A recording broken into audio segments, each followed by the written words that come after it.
план держится, а вторая крупненький набирает того и того и того. Тогда будет красиво, а так. Ну да, тогда Получается, мне не нравится. Bien, bien. Вы как звук записываете потом? Отдельно у меня или... две дорожки у нас. Не, отдельно. У вас вашего голоса не будет. Ага, вот, это я хотела знать, спасибо. Всё. Vale, ¿puedo elevar la voz así? ¿Así está bien este nivel? Level? Sound level? Нормальный уровень звука, Sound он level is спрашивал. good? Ok. Vale, entonces voy a hablar en este volumen, ¿vale? Я тогда буду говорить Vale. на этом уровне звука. Сделайте вид, что все нормально, поехали. Да, скажите, большая была команда съемочной группы? Has tenido un gran equipo de rodaje, era bastante grande. Para lo pequeña que era la película, era bastante grande. Для того, насколько маленьким был фильм, команда съемочной группы была достаточно большой. El presupuesto era pequeño, Бюджет был достаточно маленьким, pero bueno, éramos un equipo de 35, 40 personas más o menos, con lo cual estaba bien, o sea, yo estaba bastante cubierto a nivel de equipo. Бюджет был, как я уже сказала, достаточно маленьким, но у нас работало примерно 35-40 человек в команде, и я могу сказать, что я был достаточно защищен с точки зрения количества людей, которые со мной работали. Me tuve que acostumbrar a rodar en digital porque era la primera vez que rodaba en digital. Yo siempre había rodado en 35 milímetros. Rodé con la Arri Alexa, que es una cámara que a mí me gusta mucho, pero yo no sabía cómo funciona el workflow de la Arri Alexa, no lo desconocía, con lo cual el rodaje fue diferente a los que había tenido anteriormente. Кроме того, сам вообще процесс съемок был для меня новым, потому что я до этого снимал на 35 миллиметров, и сейчас я использовал новую камеру Arri Alexa, и для меня, в принципе, workflow он был абсолютно новым. Я до этого просто снимал по-другому. Esta película la hubiera rodado en Super 16 milímetros, pero como no tenía dinero, la rodé en digital de Alexa. Я бы вообще, была бы моя воля, снял бы этот фильм на супер 16 миллиметров, но поскольку, так сказать, не было такой возможности, не было просто бюджета на это, пришлось снимать на вот эту диджитал камеру. А почему супер 16 у вас? Какие-то кинематографические такие референсы? ¿Y por qué hubieras rodado con Super 16 milímetros? Porque tienes algunas, no sé, referencias. Porque la textura no tiene nada que ver al digital, nada que ver. Потому что вообще текстура, она не имеет ничего общего с цифровой, камерой цифровой съемкой. Y entonces no podía rodar tampoco en Super 16 porque era una película de niños que nunca habían actuado. Imagínate la de negativo que hubiera perdido. ¿El negativo? ¿Esto qué es? El negativo. Ah, el negativo, vale. El negativo es vale, con lo que se rueda, sí, el negativo. No, lo que pasa es que... ¿No? Он говорит... Негатив? Да. И вообще, в принципе, я совершенно не мог снимать в формате Супер 16, просто потому, что это фильм, в котором играют дети, и вообще потерялся бы полностью негатив. И кроме того, дети никогда не играли, то есть это был их дебют в кино. Понятно или переспросим? Да, нет, все понятно. На самом деле, тут как раз про детей хотел спросить, потому что здесь какая-то, в предыдущем фильме вы показали себя таким мастером работы с актером, именно такой соло-фильм, то здесь действительно очень здорово получилась вот эта вот история с детьми.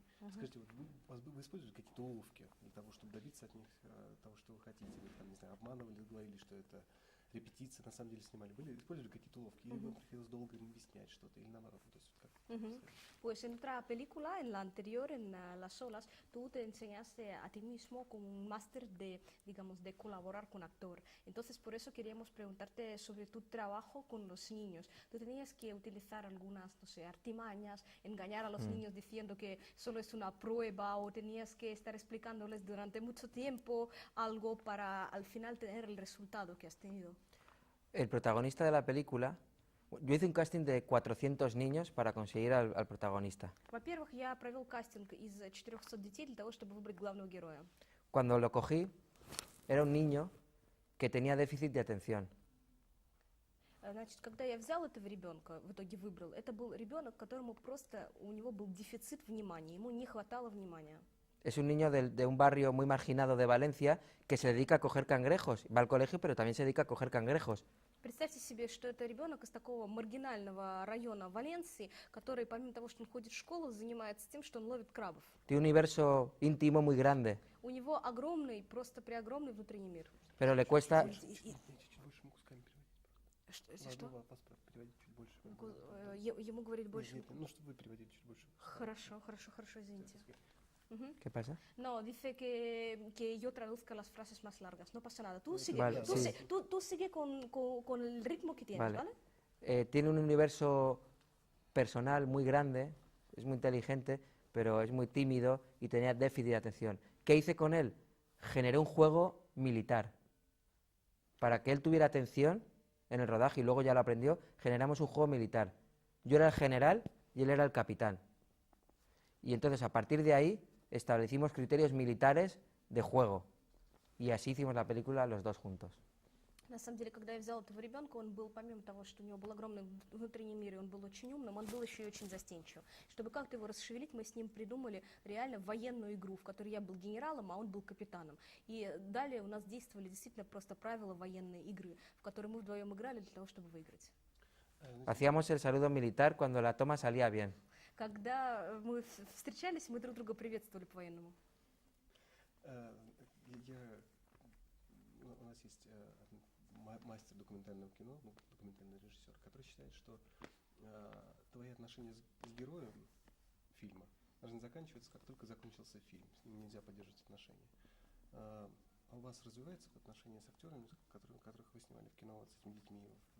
Вы чувствуете за них ответственность, или они сделали работу y все, прожито? Hay un máster del cine documental ruso que cree que cuando acaba la película tienes que, uno, que trabajaba con sus actores y sus personajes, tiene que acabar comunicando con ellos. O sea, la película está terminada y basta. Tú te sientes, digamos, responsable de los niños con los que has trabajado. Estás en contacto con los actores a los que has filmado. Sí, estoy en contacto con ellos, con sus familias y con ellos. Después de un año está el actor aquí, por ejemplo, el actor principal.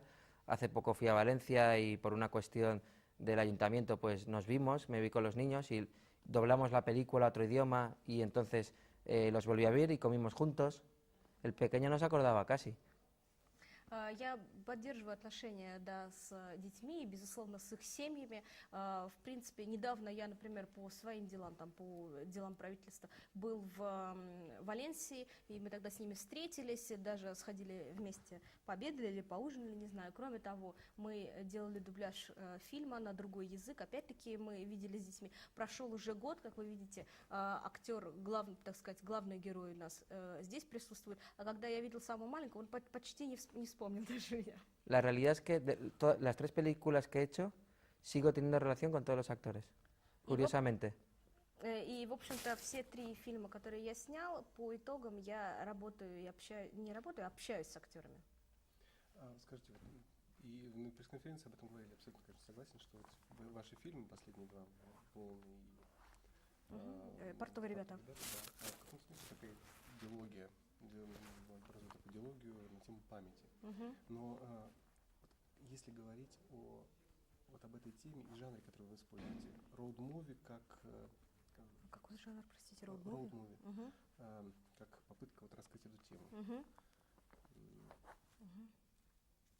Даже не знаю, как этот вопрос задать, но если вот так сказать. То есть вот как через жанр вы пытаетесь раскрыть эту как эта тема раскрывается? Да, как жанр помогает раскрыть тему. Okay. Pues mira, parece que tus últimas dos películas son como un dilogia, o sea, una película continúa o sigue la primera. Entonces, me gustaría preguntar cómo este género road movie, o sea, como película de camino, cómo este género te permite mejor enseñar o abrir este tema. ¿Qué tema? Tema de memoria. El tema de la memoria. Bueno, me interesa el viaje no homérico, no iniciático. Es decir, las dos películas que he hecho son viajes. Me interesa el concepto de viaje, pero viaje a ninguna parte. En la primera película, Las olas, era como el elefante que va al cementerio de elefantes. Y en este caso, los niños no resuelven nada de lo que deban resolver, excepto dejar la chaqueta, pero no cambia su vida. Su vida vuelve al mismo lugar. Porque yo creo que la vida muchas veces hacemos viajes internos o externos, pero no cambiamos muchas veces. Мне очень интересна тема пути сама по себе и тема путешествия, если хотите. Но при этом это путешествие, если хотите, без цели. В первом случае, когда мы говорим о фильме «Волны», это путешествие старого человека, пожилого, можно сравнить с путешествием слона, который идет на кладбище слонов. А во втором случае путешествие – это уже путешествие детей. Но можно, в общем-то, понять, что это опять-таки путешествие в никуда. Почему? Потому что дети, они ничего не добиваются, никакой цели не достигают. То есть в какой-то степени они что-то сделали, то есть они отнесли эту, так сказать, куртку или пиджак на кладбище, но в целом они возвращаются опять к исходной точке, к тому, с чего начинали.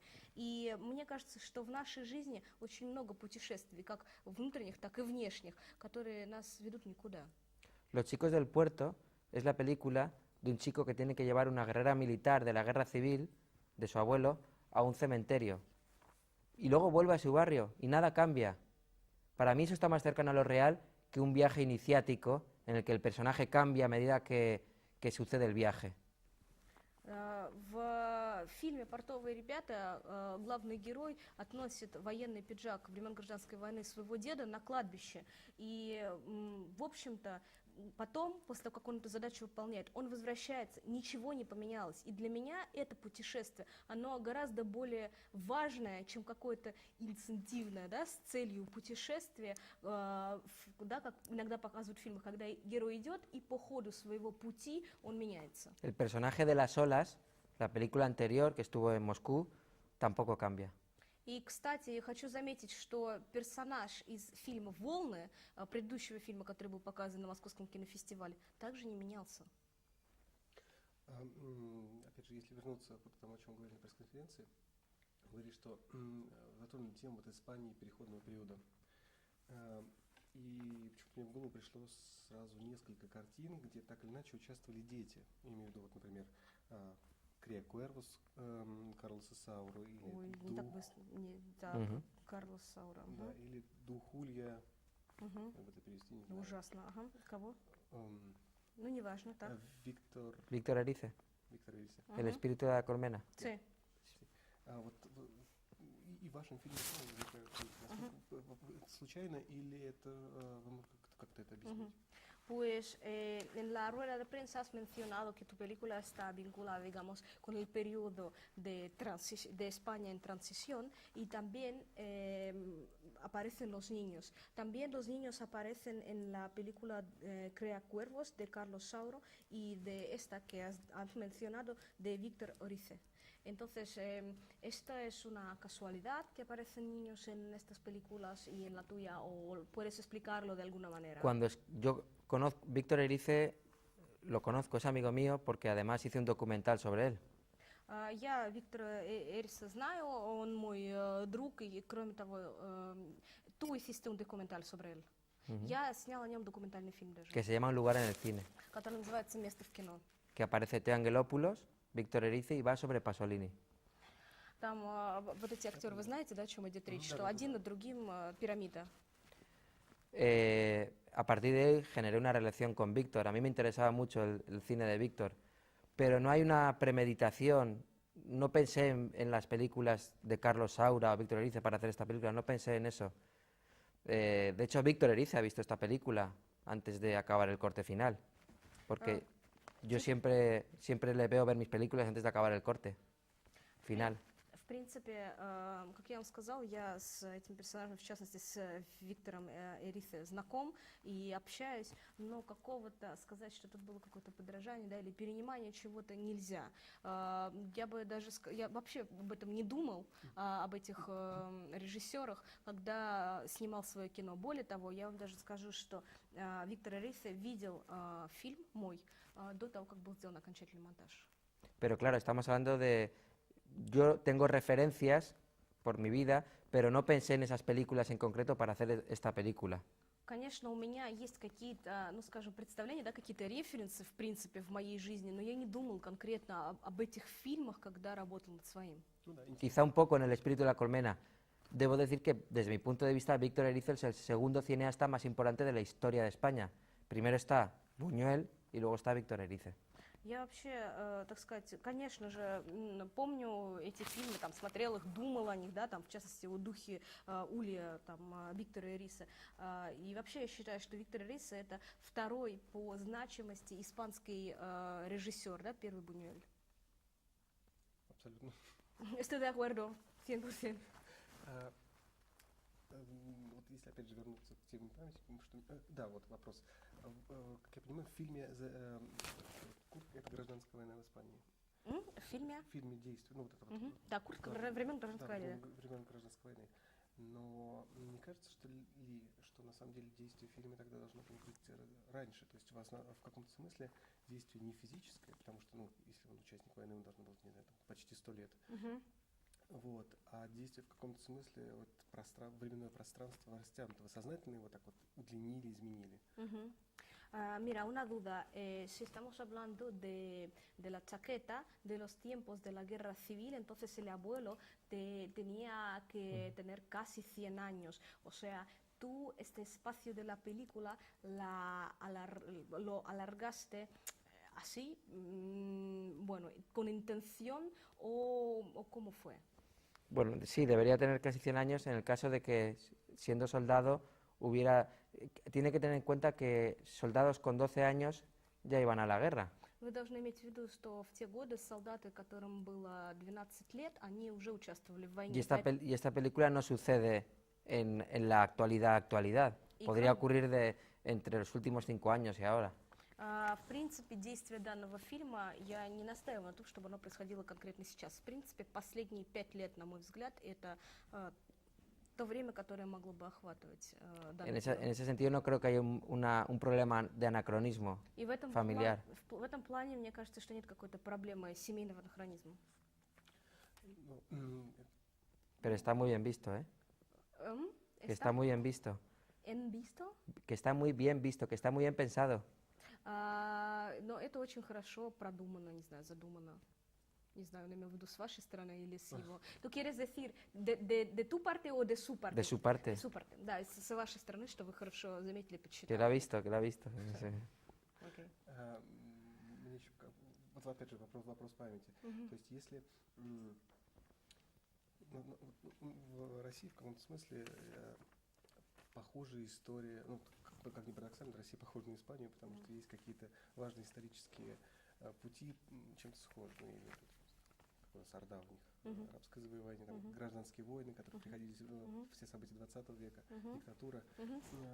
И, в принципе, темы, которые затрагиваются, очень имеют, ну, соотносятся с тем, что имеем.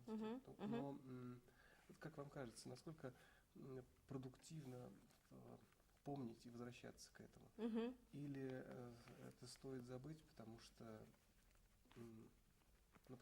возвращаясь каждый раз, эта тема возникает снова и снова. Почему ее важно помнить?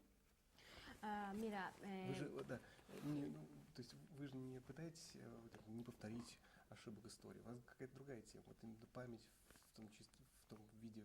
Сама по себе, да, цена? Да. Память как передача какой-то культурной памяти, не знаю.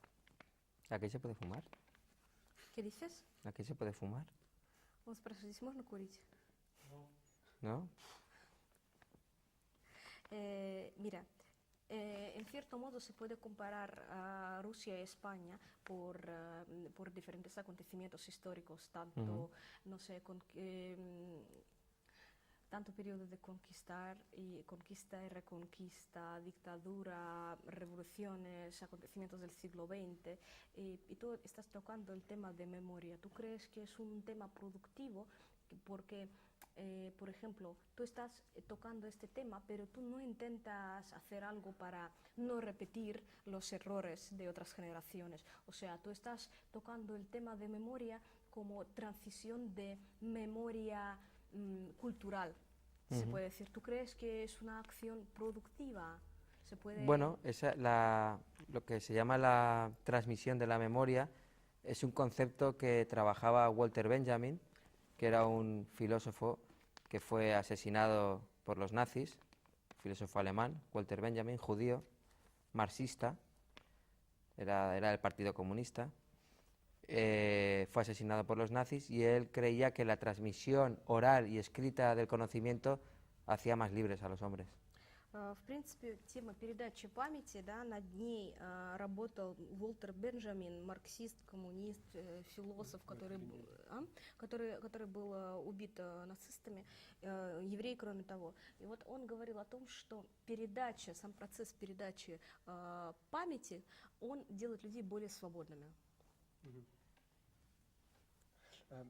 Последний, наверняка, референс, который совершенно упустил, тоже хотел бы. То, что напоминает ваш фильм, может быть, вы его смотрели, мне кажется, наверняка смотрели. Киаростами «Где дом друга». Что, простите? ¿Y Abbas Kiarostami? «Где дом друга». Me encanta. ¿Dónde está la ¿Dónde está la casa de mi amigo? de casa de mi amigo? Вы смотрели его? И Eso sí que es un gran referente, sí. Да, это очень большая Yo estoy enamorada de esa película. Я просто влюблен в этот фильм. А что вы хотели спросить? Ничего, просто хотел спросить, вы видели его, потому что какие-то эпизоды, вот, когда потерялся мальчик, вот мне прям напомнили его один раз. Sí. Él simplemente quería preguntar si habías visto esta película, ¿dónde está la Unas casa de mi 20 amigo? veces. ¿Cuántos? Unas 20 veces. Примерно раз 20 я видела этот фильм. Да, и Pero la trilogía de Cocker, Но трилогия вот этого Кокера, que es A través de los olivos, ¿Dónde está la casa de mi amigo? Y hay otra que no recuerdo. Eso es la trilogía de Cocker, de Abbas Kiarostami, sobre la infancia y sobre el ámbito rural iraní. Y me interesa en el sentido de que retoma un concepto que retomaba también Angelopoulos, Víctor Erice, Pier Paolo Pasolini, que es el tema del neorrealismo del año 1945, que hizo Roberto Rossellini, por ejemplo. Las películas de Kiarostami son un reflejo de las películas de Roberto Rossellini 50 años antes. Esa es la verdadera maravilla del traslado del conocimiento en el cine.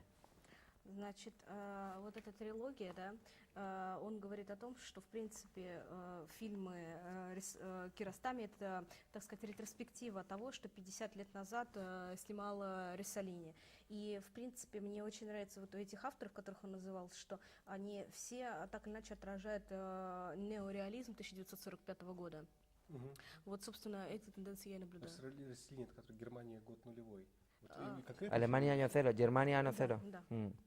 Sí, Sí, aunque. está hablando de esta película. Sí, exacto, del niño de la película, sí. Да, ребенка вот в период войны. Sí, para mí también es un referente. Для Digamos меня que это также такая ссылка. lo que relaciona a todos estos directores vinculados al neorrealismo es el humanismo. Мне кажется, что все, что этих режиссеров, которые связаны с неореализмом, объединяет, это их гуманизм. Un humanismo que no está vinculado al relato clásico, Это такой гуманизм, который не связан вот с этим классическим рассказом, sino a la aproximación de lo real de las cosas. а просто приближение к реальности, к действительности вещей.